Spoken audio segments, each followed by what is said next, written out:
જય દ્વારકાધીશ મિત્રો, મારી યુટ્યુબ ચેનલ ચાલો ફરવા જેમાં આપ સર્વનું સ્વાગત છે।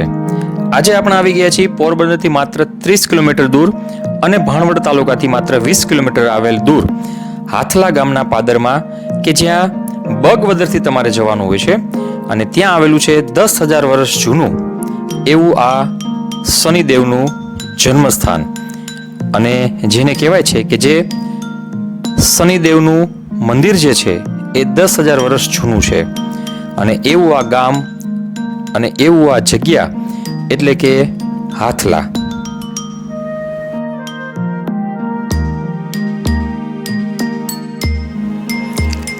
મિત્રો, આ હાથલા જે ગામ છે એના પાદરમાં શનિદેવનું મંદિર આવેલું છે અને આ મંદિરના આંગણાની અંદર વાવ અને કુંડ બંને આવેલા છે।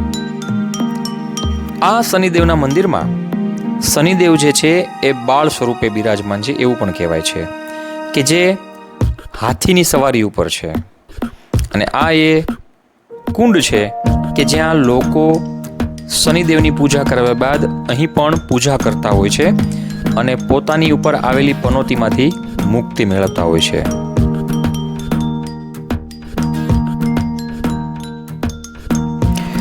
મિત્રો, આ મંદિર જે છે એ 7મી સદી પહેલાનું છે અને એની એક તકતી અંદર મંદિરમાં તમે જાશો ત્યારે અંદર તમને જોવા પણ મળશે।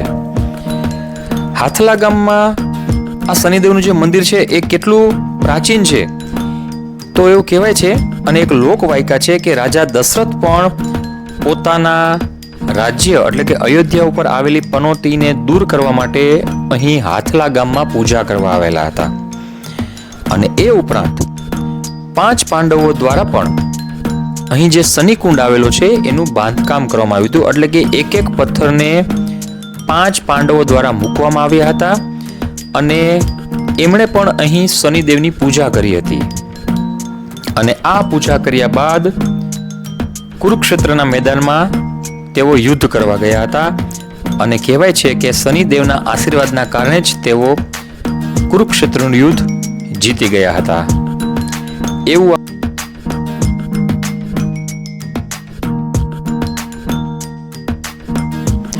મિત્રો, અહીં જે કુંડ અને વાવ આવેલા છે તેની રચના પૂજા માટે કરવામાં આવી છે એવું પણ કહેવાય છે। આ મંદિરની એક વિશેષતા ઉડીને આંખે વળગે એવી છે। આપને બધાને ખબર છે કે શનિદેવના મંદિરમાં મહિલાઓ દર્શન કરવા નથી જતી, પરંતુ હાથલા ગામના આ મંદિરની અંદર એ માન્યતાથી અલગ ઉલટું જોવા મળે છે કારણ કે અહીં ભગવાન શનિદેવ પોતાની પત્ની પનોતી દેવી સાથે બિરાજમાન છે। અહીં શનિદેવ જે છે એ હાથી ઉપર બેસીને આવેલા છે અને બાળ સ્વરૂપે અહીં બિરાજમાન છે। પનોતી દેવી એટલે કે જ્યારે કોઈ પણના જીવનમાં સાડાસાતી પનોતી આવે છે એ પનોતી દેવી એટલે કે શનિદેવના પત્ની। અહીં અત્યારે આ ભાઈ જે છે એ પૂજારી દ્વારા જે વિધિ અને પૂજા કરવામાં આવી રહી છે એમાં ભાગ લઈ રહ્યા છે અને એક અલગ જ પ્રકારની આપ વિધિ જોઈ રહ્યા છો।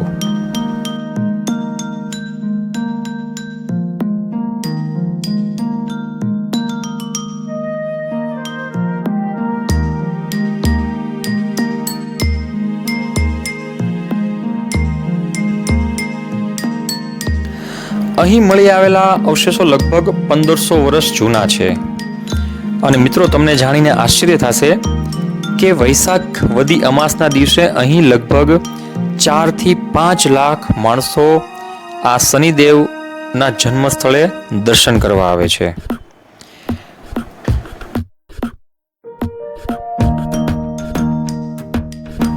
અને આ છે શનિદેવ મંદિરના અંદરના દર્શન કે જ્યાં તમને શનિદેવની મૂર્તિ ફોટો પણ જોવા મળશે અને સાથે સાથે આ છે પનોતી દેવી જે 7.5 વર્ષ પનોતી હોય છે એની મૂર્તિ અને બાજુમાં એક 2.5 વર્ષની પનોતી જે હોય છે એની પણ મૂર્તિ આવેલી છે।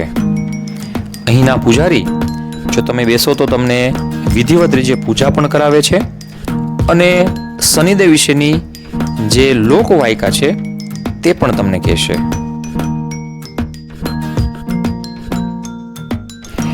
હિન્દુ માન્યતા અનુસાર શનિદેવ એ શત્રુ નથી, પરંતુ તમારા કર્મના આધીન તમારી 7.5 વર્ષ દરમિયાન તમને સારું અને ખરાબ ફળ બંને આપે છે.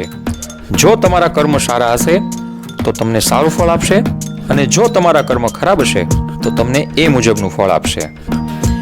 અને એક એવી પણ માન્યતા છે કે જો આ મંદિરમાં તમે તમારા પગરખા કે બૂટ ઉતારીને જતા રહો તો તમારા જીવનમાં ક્યારેય પનોતી નથી આવતી એવું માનવામાં આવે છે. તો પોરબંદરથી માત્ર 30 કિલોમીટરના અંતર આવેલું આ હાથલા ગામના પાદરમાં આવેલું આ શનિદેવનું મંદિર ખરેખર દર્શન કરવાને લાયક છે. તમે જ્યારે પણ અહીં આવો ત્યારે તમારા પરિવાર સાથે જો તમારે પનોતીમાંથી મુક્તિ મેળવવી હોય અને શનિદેવની કૃપા મેળવવી હોય તો આ મંદિરના દર્શન કરવા આવજો અને અહીં આવીને તમે ચોક્કસ ધન્યતા અનુભવશો. તમે જો અહીં માનતા હોય તો તમારે અહીં પૂજા વિધિ પણ કરાવવી જોઈએ. આ કુંડની અંદર લોકો વિવિધ પૂજા કરાવીને પોતાની પનોતીને દૂર કરતા હોય છે. તો ફરી મળીશું એક નવા વિડીયોમાં. ત્યાં સુધી જય દ્વારકાધીશ, જય શનિદેવ.